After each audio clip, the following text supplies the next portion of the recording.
Hi, welcome to A Nugget of Truth. I am Danonia Williams Faustino, and we are going to start a new Bible study today. This series will be in the book of Acts.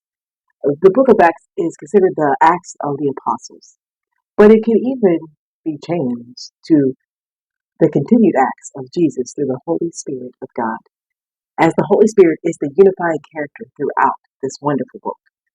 This book of history, the only book of history in the New Testament, which gives us a picture of the beginning of the church, the beginning of what we now know as the church age, and how Christians of that day spread the gospel and literally turned the world upside down. We know the author as Luke, the same person who wrote the book of Luke in the Gospels. We believe this for several reasons. First of all, the book of Acts is addressed to Theophilus, the same as the book of Luke. And of course, that could be a person, an individual, but it also could just be generically lovers of God or Christians. We see in verse 1, the former treatise have I made, O Theophilus, of all that Jesus began both to do and teach.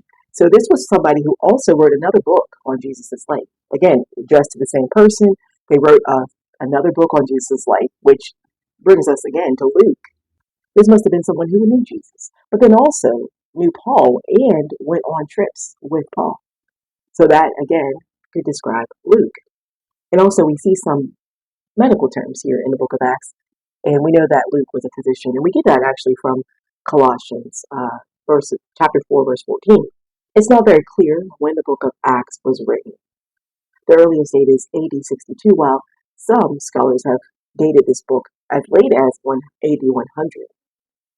Now, I tend to believe the earlier date, just because Luke is very detail-oriented.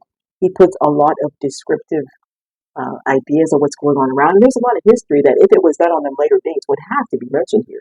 I mean, just look at the things that are mentioned. We see the day of Pentecost. We see Paul's conversion. We see his missionary journeys. And it stops when Paul is going to Rome to be imprisoned and actually sent to death there. But that's where it stops. And so a lot of things will be missing if indeed, and so that points to that earlier date, around AD 64 or so. But then the later date, we have to mention a whole lot of things, like the severe persecution of Nero. Paul was martyred in AD 67. Peter was martyred in AD 65.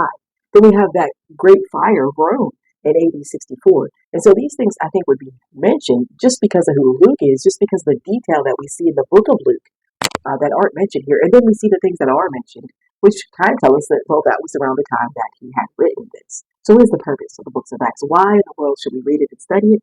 Well, it first of all is a bridge between the Gospels and the history of the church age, everything that they've done with the Gospels. So we see what's going on after that.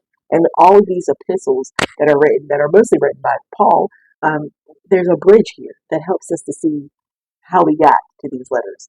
All of the churches, where do these churches come from? On Paul's missionary journeys, which we see in the book of Acts. So we see these things come together.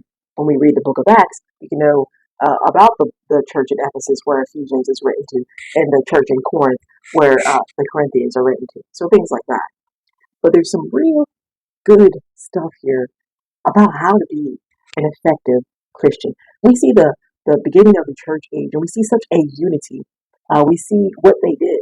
We see how to spread the gospel. We see how to evangelize. We see how to add to the church.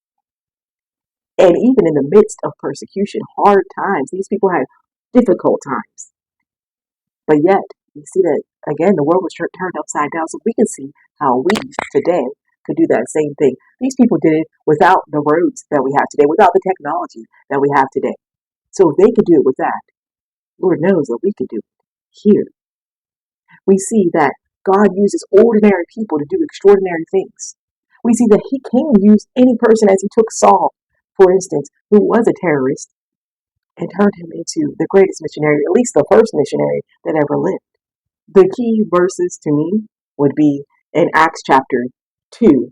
And they continued steadfastly in the apostles' doctrine and fellowship, and in breaking of bread and in prayers. And fear come upon every soul, and many wonders and signs were done by the apostles.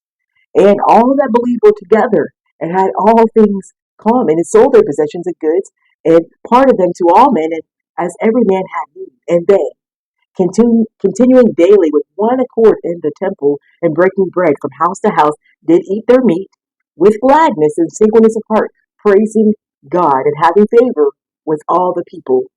And the Lord added to the church daily such as should be saved.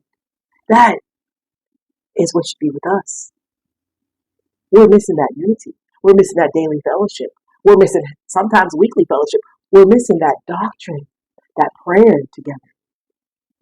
And we get back to the way they did things. So prayerfully, we will be much better Christians by the end of this study. So please join me every Tuesday. I'll be uploading in the book of Acts. May you be blessed with truth today.